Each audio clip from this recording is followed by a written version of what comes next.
Okay, I think we're live.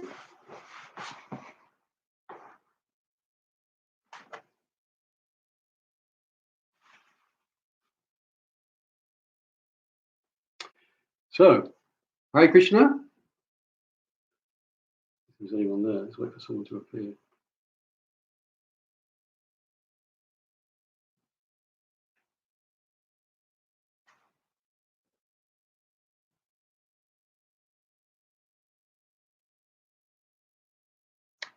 Okay, so we've got 4 viewers at the moment. Viewers. Okay, great. So I can see some people there. So great. Hare Krishna, and welcome to our Sunday class. And let's see what we can do with this new platform of live videos in the world of internet. Let's see how it goes. So we're going to do a normal Sunday class format. Got a nice verse to go through. But what we'll do initially is start off with singing Nice Jai Radha Madhava. So I've got my team over here. You can't see them, they're off camera.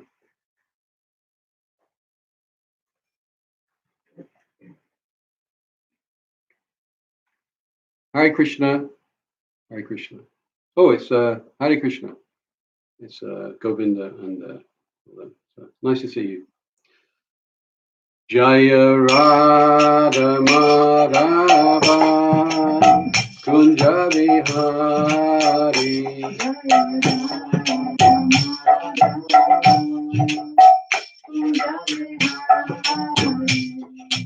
Gopi Janavalabha Vivaradari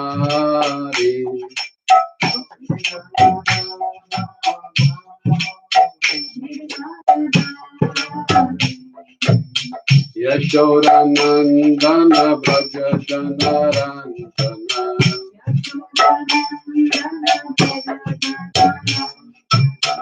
Yamuna Kira Vanachari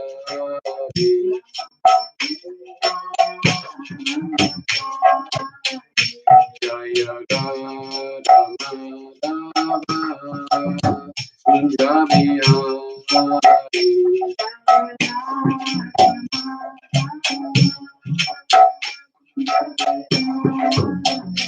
Jaya Radha Madhava Kunja Vihari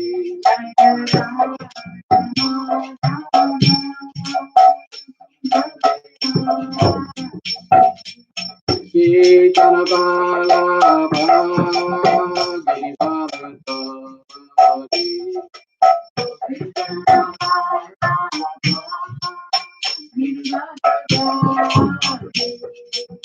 Kitana Balabha Vivaradari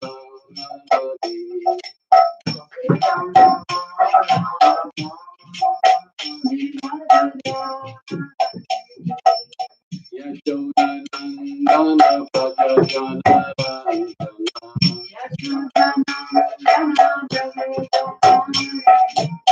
Yashoda Nandana Braja Janarandana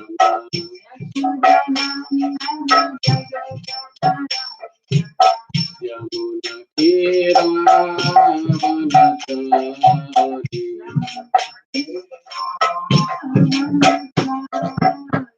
Yamuna Kira Vanachari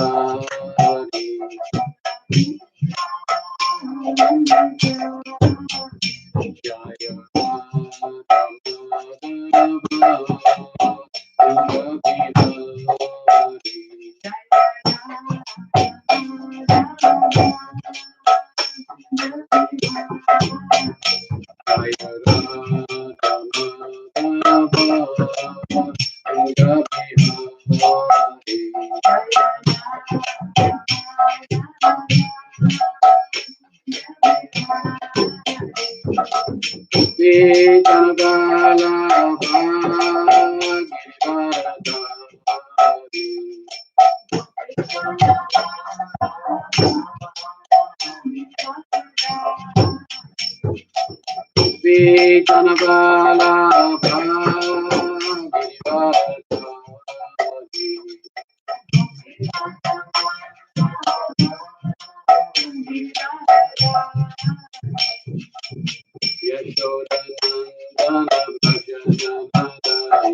So,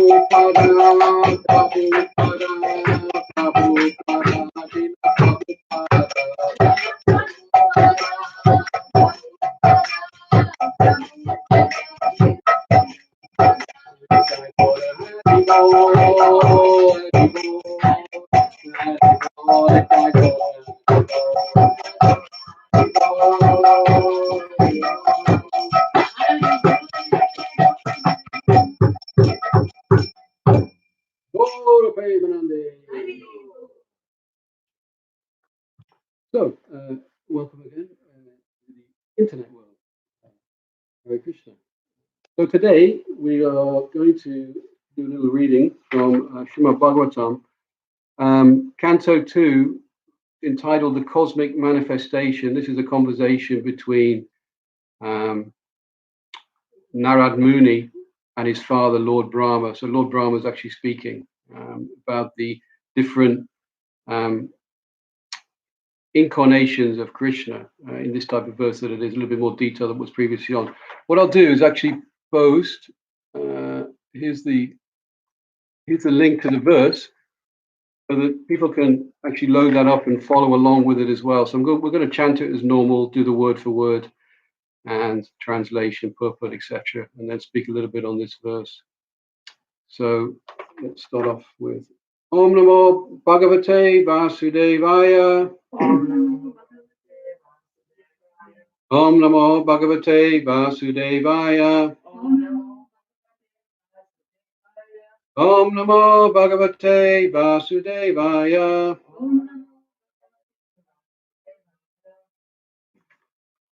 So I'll give you a couple of seconds just to get the verse up or not. I can just listen along. But I've got our chanters here, which is really nice, actually. So we all set? So let's give it a go.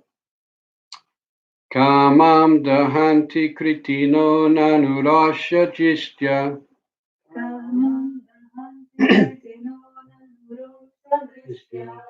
Rosham dehantamutate na dehant yasayam.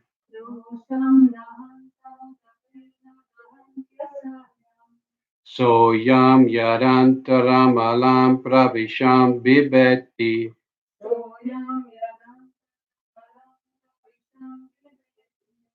Kama kanta nupana rashamana shrayeta.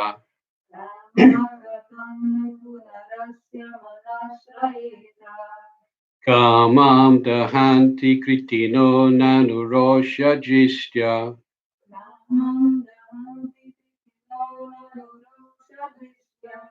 Rosham dahantamutatena dahantya yasayam.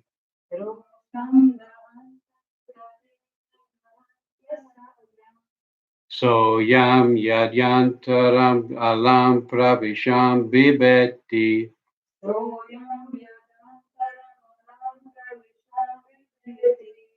Kama kantam nu punarashamana shrayeta.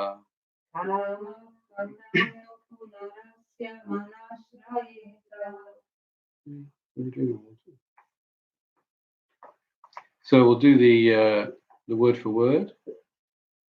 Kama, lust. Dahanti, chastises. Kritinaha, great stalwarts. Nanu, but. Roshadrishtya, by wrathful glance. Rosham, wrath. Dahantam, being overwhelmed. Uta, although. Te, they. Na, cannot. Dahanti, subjugate. Asayam,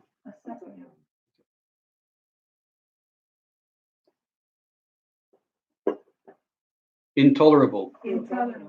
Saha, that. Ayam, him. Yat, because. Antaram, within. Alam, however. Pravisham, entering. Vibhati is afraid of. Kamaha, lust. Katham, how. Nu, as a matter of fact. Punaha, again. Asya, is. Manaha, mind. Shrayeta, take shelter of. And the translation? Great stalwarts like Lord Shiva can, by their wrathful glances, overcome lust and vanquish him. Yet they cannot be free from the overwhelming effect of their own wrath. Such wrath can never enter into the heart of him, the Lord, who is above all of this. So how can lust take shelter in his mind? And in response, please. Great stalwarts like Lord Shiva can, by their wrathful glances, overcome lust and vanquish him. Yet they cannot be free from the overwhelming effects of their own wrath. Such wrath can never enter into the heart of him, the Lord, who is above all this. So how can lust take shelter in his mind? The purport? When Lord Shiva was engaged in severely austere meditation, Cupid, the demigod of lust, threw his arrow of sex desire. Lord Shiva, thus being angry at him, glanced at Cupid in great wrath, and at once the body of Cupid was annihilated. Although Lord Shiva was so powerful, he was unable to get free from the effects of such wrath. But in the behavior of Lord Vishnu, there is no incident of such wrath at any time. On the contrary, Bhrigu Muni tested the tolerance of the Lord by purposefully kicking his chest. But instead of being angry at Bhrigu Muni, the Lord begged his pardon, saying that Bhrigu Muni's leg might have been badly hurt because his chest is too hard. The Lord has the sign of the foot of Bhrigu as a mark of tolerance. The Lord, therefore, is never affected by any kind of wrath. So how can there be any place for lust which is less strong than wrath? When lust or desire is not fulfilled, there is the appearance of wrath. But in the absence of wrath, how can there be any place for lust? The Lord is known as Aptakama, or one who can fill his desires by himself. He does not require anyone's help to satisfy his desires. The Lord is unlimited, and therefore his desires are also unlimited. All living entities but the Lord are limited in every respect. How then can the limited satisfy the desires of the unlimited? The conclusion is that the absolute personality of Godhead has neither lust nor anger. And even if there is sometimes a show of lust and anger by the absolute, it should be considered an absolute benediction. Om Gyan Timirandasya Jananjana Shalakaya Chakshu Militam Yena Tasmai Shri Gurave Namaha. Jai Shri Krishna Chaitanya Prabhu Nityananda Shri Advaita Gadadhar Shivasari Gaura Bhaktavinda. Hare Krishna, Krishna Krishna, Hare Hare, Hare Rama, Rama Rama, Hare Hare. Om Shivaya Krishna Krishna.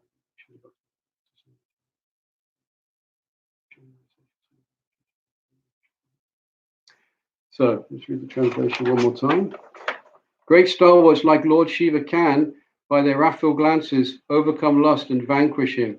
Yet they cannot be freed from the overwhelming effects of their own wrath. Such wrath can never enter into the heart of him, the Lord, who is above all this. So how can lust take shelter in his mind? There's a very nice verse. Actually, very nice. We've had much, because of the situation, we have much more opportunity to read at the moment.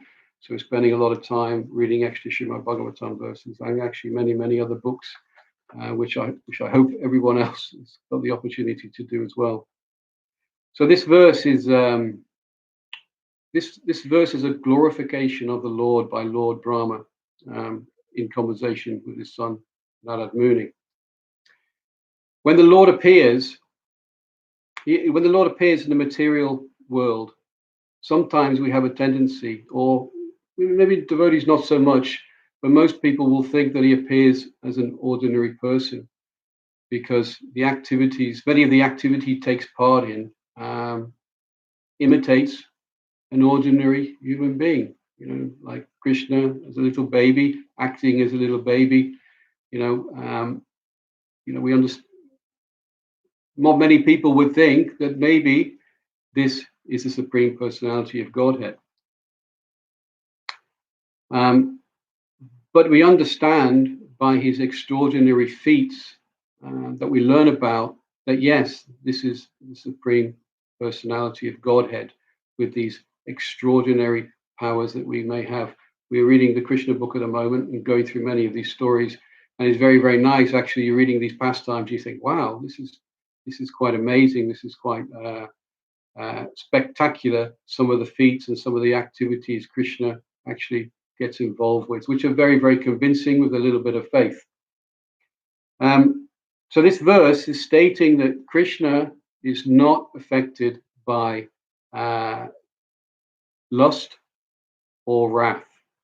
Now, lust and wrath is affecting all the living entities.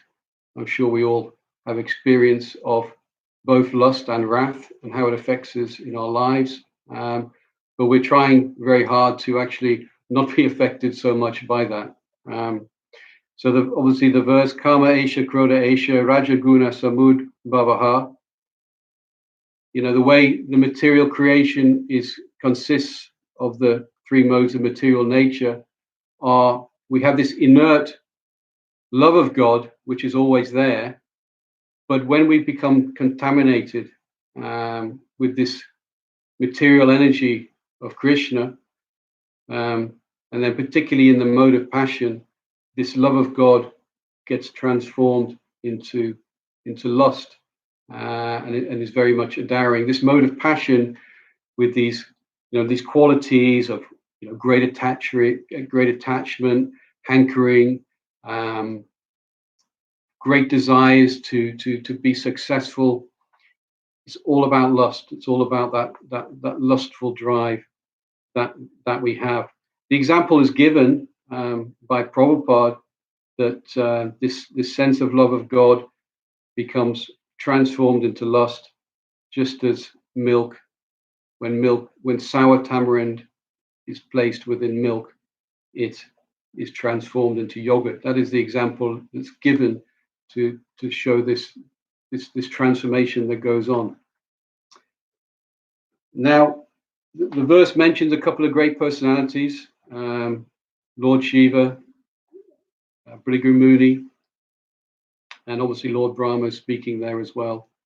And these are very powerful beings that we hear about, even Lord Indra, and they demonstrate such wonderful power, which actually some people may think that's almost equal to the Supreme Personality of God. Look at Lord Brahma creating this amazing universe that we live in and constructing everything. Lord Shiva destroying this material creation that we actually are part of at the moment. But still, even with all these powers and strength that they have been given, these powers and strength have been given by Krishna, they're always subordinate to Krishna, and are not independent, because Krishna is the Supreme Personality of Godhead. These Lord Indra and Brahma are Jiva Tattva. They're exactly the same as us, Jivas. So perhaps one day, if someone desires, they can take that position of Lord Brahma, but maybe it's not the best desire to have, I would say. So these two nice little pastimes that are used really as an example to show how even the demigods are affected by lust and wrath. We can just talk a little bit about these two pastimes. The first one mentioned was the story of Lord Shiva and Cupid. So, as the material creation is created by the three modes of material nature, we have the Devatas, the demigods. We have the asuras, the demons, the rakshasas, coming from these different modes.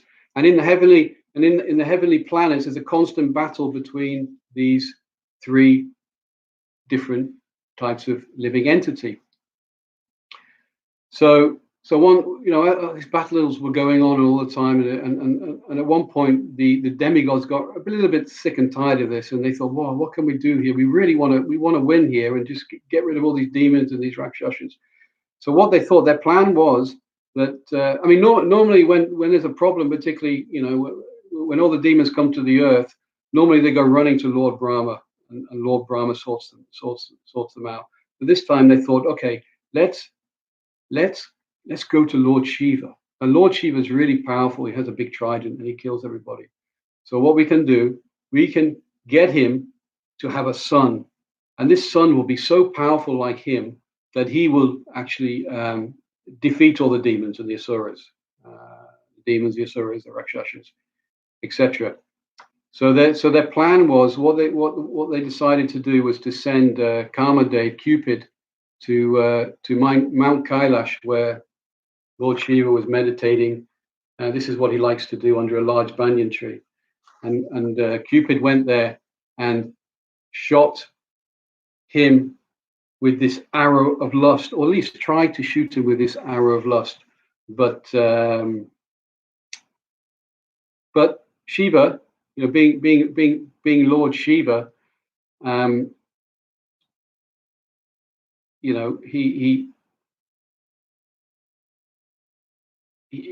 he became full of wrath, you see, and his third eye opened, and what he did, he then burnt Cupid in flames and got rid of that, and his arrow of lust. What it's demonstrating also here, that this wrath actually is so much more powerful in lust, you see.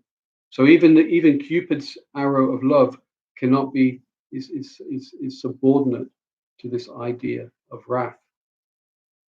And then we have the other story of the Bhrigu Muni, one of the Sapta sages, one of the sages, also a son. Bhrigu Muni, also a son of Brahma, the brother, we can say, of Lord Shiva. But anyway, he was there with the great sages on the bank of the Saraswati, and they were having a big debate about who was more powerful, either Brahma, Vishnu, or Shiva. The different directors of the mode of passion, goodness, and ignorance, and they wanted to understand who was the best of them, who was the most powerful, who was how could we determine that? So Bhrigu Muni devised a plan. They all devised a plan, and Bhrigu Muni was nominated to go to each of them and do a little test with them. So first, Bhrigu Muni devised, and he went to go and see his father, Lord Brahma. Now, as you would expect, maybe not always in this time that we live in, the son should be very respectful to the father. So what he did, he went to his father, Lord Brahma, and he was very, very disrespectful to him. He didn't welcome him, and mentally really affected Lord Brahma. And then Lord Brahma became very, very angry and wanted to kill Bhrigu Muni, his son. But then he thought, oh, hang about it, it's my son, I can't kill him. But because of this little test that was given, Bhrigu Muni decided that Brahma, he just doesn't have that quality of goodness because he can't control his anger. So even the greatest demigod, Lord Brahma, can't control his anger. Then he went to Shiva. Now, because Shiva was his brother, in the same way, we welcome our brothers and greet our family members. So Shiva was there going, yay, Bhrigu Muni, come, my brother, come here, come and give me a big hug. But then Bhrigu Muni said, "Poor no, get away from me! You really smell. You don't wash. You look at you so dirty." And then in the same again, Lord Shiva became so angry with his wrath. I mean, Lord Shiva is known for his wrath, um, and he took his trident and he thought, "I'm going to kill Bhrigu Muni." But then uh, Parvati, his wife, subdued Shiva and let Bhrigu Muni go. But in the same example, Shiva's behavior clearly proved that he doesn't have that quality of goodness in full. Being part of the material creation, we're very much mixed. These three modes are mixed everywhere to all levels. And then Bhrigu Muni, he said, okay, his final test was to go to Lord Vishnu, and he went up to Lord Vishnu, and he ran at him with his 2 feet and kicked him straight in the chest. But Lord Vishnu, being Lord Vishnu, he apologized first to Bhrigu Muni for hurting his leg, because obviously he's got a very hard chest and hurt his leg, and then apologized again for not greeting Bhrigu Muni in the way that he should be received and respected. So you can't make Vishnu angry. You can't make Krishna angry. You can't make this special Suddha Sattva goodness from the spiritual world. It rules supreme, and we cannot affect that. So these stories are really showing this, explaining this a little bit further. So Krishna does exhibit wrath, but as Krishna does in many ways, he's just part of his pastimes. He's not really experiencing wrath. We take the example, and when he does show that wrath, it's because he's giving a benediction. Krishna is giving a benediction to whoever he's showing that wrath to. So we take the example of Putana, the demon, turning up with all the residents of Vrindavan, turning out to be the beautiful mother, and Krishna allowing Putana to act as his mother, but then showing wrath and killing her, but at the same time giving liberation. We have the example of Nrsimhadev, which is his appearance day is coming very soon. So in this case, he's showing his wrath, but to protect his devotees. In the case of Prahlad Maharaj. So I mentioned in the class when I spoke to Gauranga in the beginning that I use this Krishna is self-satisfied. Now, I wanted to speak a little bit about that, following on, kind of connected to this and following on with this a little bit.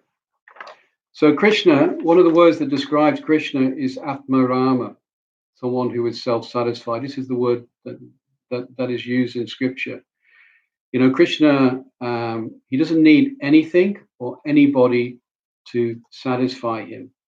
Now, Prabhupada uses the example that because Krishna is Bhagavan, Bhagavan meaning that he is full of opulence.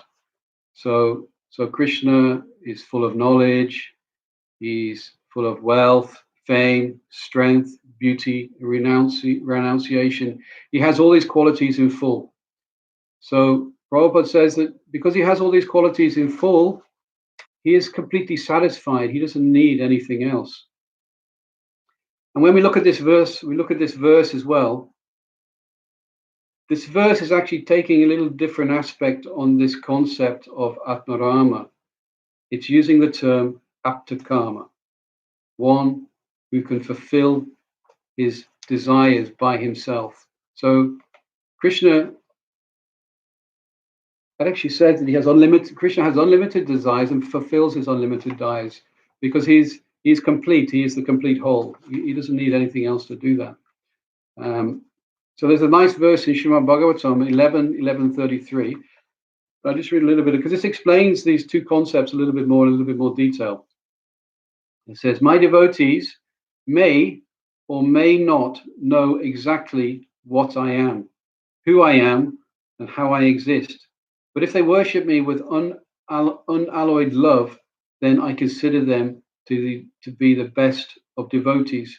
Now, one thing this is doing, it's really important actually that we do spend time to try and understand Krishna. But we can't, we'll never be able to understand Krishna. But at least we can understand a little bit.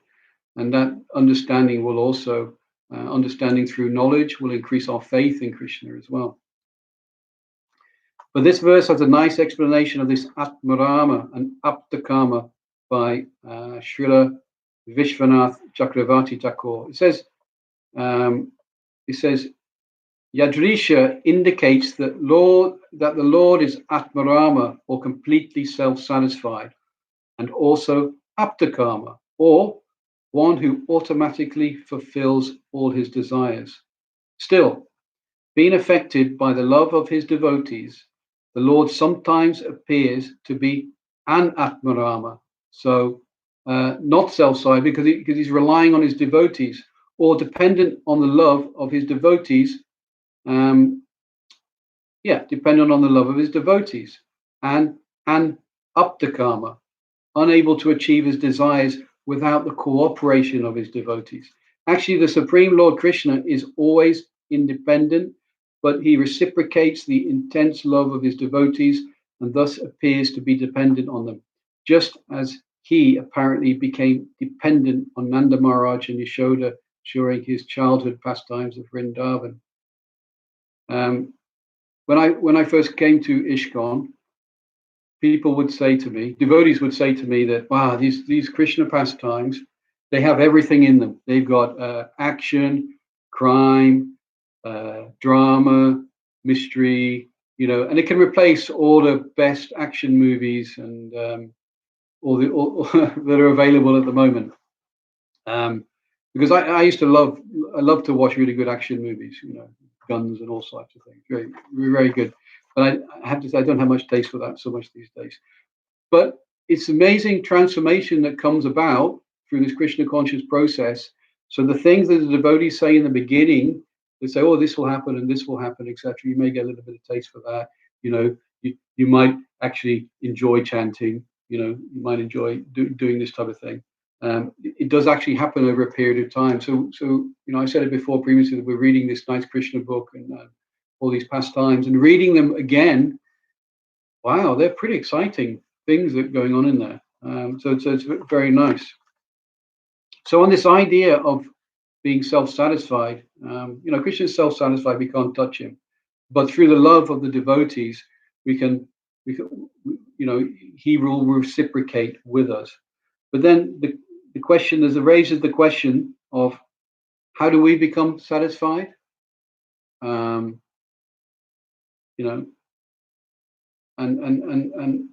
can we self-satisfy our material desires? I'll just say a little bit about that. So I'm going to be really negative. So the harsh reality of this material world is that no matter how hard we try to enjoy it, we will never be able to get real satisfaction from what is available to us. There'll always be some temporary pleasures that we may enjoy for a little while. And Maya is so clever that these temporary pleasures, we'll experience them and we may say, okay, this world's not so bad. It's quite a nice place here. Particularly, a nice day, the weather's really nice at the moment. It's really beautiful when you go outside. You think, well, it's not too bad. It's okay. It's okay. I have nice family. I have nice house. I have a nice car. It's bearable. I enjoy it. But Krishna will come along. He'll kick you at some point. But Prabhupada says that if someone tries to enjoy too much in the material world, you may become a demon like Ravana. Okay, that's quite a strong statement. But if we look at the example of Hiranyakashipu, his 10,000 years of meditation all because of his desires and all because of his sense gratification. This was the real demon. Okay, but because he had such strong desires, he became so demonic. But the result was he ended up on the lap of Hiranyakashipu with his nails in his chest. Sorry, he ended up on the lap of Nrsimhadev with his nails in his chest. Not the greatest destination to have. So the entire world is described in the Bhagavad Gita as Dukkhalayam Ashashratam, a world which is miserable, a place of misery and temporary. So, we as I'm saying before, there may be some economic development which is going on, and it's pleasing for some time, but after a while it loses its taste. Much sense gratification is available for us, all different types. But actually, also, we're very, very fortunate, because if we do really want to engage in sense gratification, Krishna has provided 8.4 million species of life. That after this life, if we don't get enough sense gratification, we can always take one of the other species of life, perhaps a hog or a pigeon, or worm in stool, perhaps, because this is all about sense gratification at the end of the day. Obviously, we have a very difficult situation at the moment, for many. So I offer my prayers to all those who are affected actually at the moment because of this COVID-19 situation. I'm sure many people suffering, but there's also many positive things that we can take out of this situation as well. There's no doubt Krishna is amazing. We learn that by hearing more about him, that his feats are amazing, and he always has a plan. And that plan in the beginning may not seem to make much sense. And I'm not talking specifically about this situation, but any situation that may affect us in our lives. Things happen to us and whatever. Whoa, what's going on? What's happening to me, etc. But when we come out the other side of that, we can always, from my own experience, we can always look back and see that there was an intelligent plan behind that. So the beauty of the situation we have now, and what's been noticed in society as we are, so people are very much have the opportunity to be more introspective about their lives. It really makes you think. When there's a crisis, it really makes you think about what's going on, who you are, what life's about, what you want, exactly. And because this world is so built on sense gratification, they've obviously closed pubs, gambling establishments, but people are spending more time together. And what's happening is activities people are engaged in are more geared towards the mode of goodness. So if you walk around in your neighborhood, you'll notice that everyone's gardens are probably the nicest they've been for a long time. It's because people engage in these activities which are mode of goodness. And I was thinking about this before, and it's actually beautiful because what it is, the mind is very fickle. The mind will always try and defeat you and take you away from the goal. Bhaktisiddhanta Saraswati said when he woke up in the morning, he would beat his mind with shoes. Okay, so in the same way, the example we have at the moment is the mind is being forced. The mind is being forced to engage in different activities. Maybe not, the devotee is great. The devotee is great. We can engage in more devotional activities. But for the normal person who's not a devotee, many of their sense gratification opportunities are being cut off. So they have to find something else. But obviously, as a result of that, there is an increase, actually, in a big increase in mental illness, because the mind can't be fed. They're getting more of these type of problems which are arriving at the moment. Crime is down, So many positive things that are going on. And because of this, people may be doing more activities in the mode of goodness, perhaps more open to Krishna consciousness. So we actually have a great preaching opportunity, not just now, but in the future as well, where we should, if we work hard, actually we'll be able to expand this movement because the opportunity is there. Krishna is making the opportunity available. So we're coming up to 10 to 2 now. Now I just want to finally speak a few things. There's no doubt that the mind is always restless. But because the mind is always restless, we should engage it as much as we can in Krishna conscious activities. Me personally, I'm off work at the moment, even though they've given me a computer to try and work. But because of what I do, I can't really work, so I have plenty of time on my hands. So it's very, very nice. Even though, okay, we don't know what the future's coming, but rather than that, it's very, very nice to know, to have the opportunity to engage in many of these Krishna conscious activities. Reading is going on, chanting is going on, study is going on. But in the same way, so the question arises, how can we be satisfied? The way to be satisfied is to engage in Krishna conscious activities. So we can be more satisfied now than ever, because we're not getting distracted by normal mundane activities that we need to get involved in just to maintain ourselves.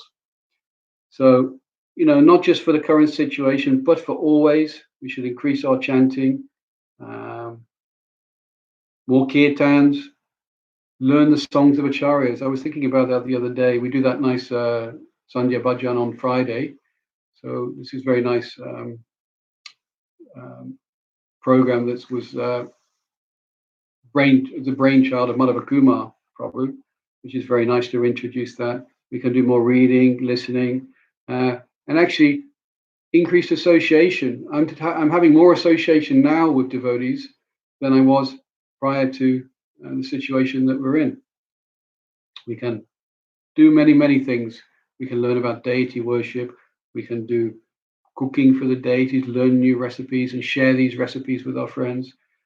Book study. We can do the learning of shlokas. Shlokas is very nice to learn. And if Krishna is satisfied by our activities, then we and the whole society will be satisfied. Just as the example of the tree and the root. If we water the leaves, then the tree is never satisfied. But if we satisfy Krishna by watering the root of the tree, then the whole tree and the whole of society will be satisfied. So it's 10 to 2. What I wanted to do, because Friday was actually a very special day, if anybody has a question or something, please type something in or anything. You can say that. But what I wanted to do, Friday was a very special day. It was the appearance day of Vrindavan Das Thakur. He was the writer of Sri Chaitanya Bhagavat. So I wanted to just read a little bit about him, just as an offering to him, because actually he's no ordinary person.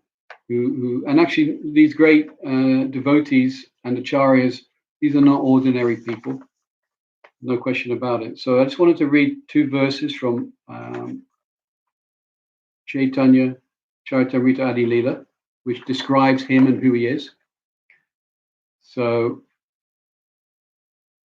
I'll try and read the Sanskrit. Vrindavan Dasa Narayani Rananda Chaitanya Mangala Yenho Karila Rachana. Says Vrindavan Das Thakur, the son of Srimati Narayani, composed Sri Chaitanya Mangala, later known as Sri Chaitanya Bhagavata. And then 755. Bhagavate Krishna Leela, Varnila Veda Vyasa, Chaitanya Lilate Vyasa, Vrindavan Dasa. It says, Srila Vyasadeva described the pastimes of Krishna in Srimad Bhagavatam. The Vyasa of the pastimes of Lord Chaitanya Mahaprabhu was Vrindavan Das. So it says that Srila Vrindavan Das Thakur was the incarnation of Vyasa, of Veda Vyas, and also a friendly cowherd boy named Kusamapida in Krishna Leela. In other words, the author of Sri Chaitanya Bhagavat, Srila Vrindavan Das Thakur, the son of Srivas Thakur's niece Narayani, was a combined incarnation of Veda Vyas and the cowherd boy Kusamapida. There is a descriptive statement by Srila Bhaktisiddhanta Saraswati Thakur in his commentary on Sri Chaitanya Bhagavat, giving the biographical details of the life of Vrindavan Das Thakur. So we can read more about his pastimes, but just as Vyasadeva wrote the Srimad Bhagavatam, his incarnation, his expansion, wrote this amazing Sri Chaitanya Mangala, later known as Sri Chaitanya Bhagavat. We read some of this when I did the class on Sri Advaita Acharya, and it's wonderful pastimes. You can find the book online. I'll be looking for a hard copy. So if anyone has one, let me know. So so it's 5 to 2. So I think, unless anybody has any question or comment or anything, I think we'll wrap up. What do we have here? Hare Krishna. So we've got a message here from James. It says, Hare Krishna Prabhuji, I'm hoping to increase my rounds in japa. I'm currently doing 6 rounds. How many would you say is a good amount for me to base, is a good amount for me based on my current amount? So actually, this is all an individual thing. But what we say is you choose the amount that you are sure that you can maintain. We never want to reduce the number of rounds that we can do. You say you're doing 6 at the moment. I think if you increase that to 8 would be very nice, and then really stick at maintaining this 8 rounds for a good period of time. And when you feel comfortable, then you can either slowly jump up to say 10 and then 12 over a period of time. Because what happens is the tendency is if we suddenly say, oh, I'm going to chant 16 rounds straight away, it's in the beginning it can be difficult to maintain. Krishna is very merciful that in the beginning, particularly when we come to Krishna consciousness, we develop this nice taste for chanting, and it's there, and it's really good. But then you might find later on Krishna might do a little bit of testing with you, and test. Are you really serious? Are you really serious about this? And some days it's not so easy to chant. So as I say, my recommendation is to, and from my own experience, is to pick a number, increase slowly, and then when you feel comfortable, move to the next step. So that's a nice question. Okay, so if there's nothing else, thank you all for tuning in. I think we had 20 people now, 21 people at one point, which is very nice. So great. And there's Guru Nachraj saying, thanks, Prabhu. So thank you, Prabhu. And Hare Krishna to everybody, for everyone tuning in. Hare Krishna.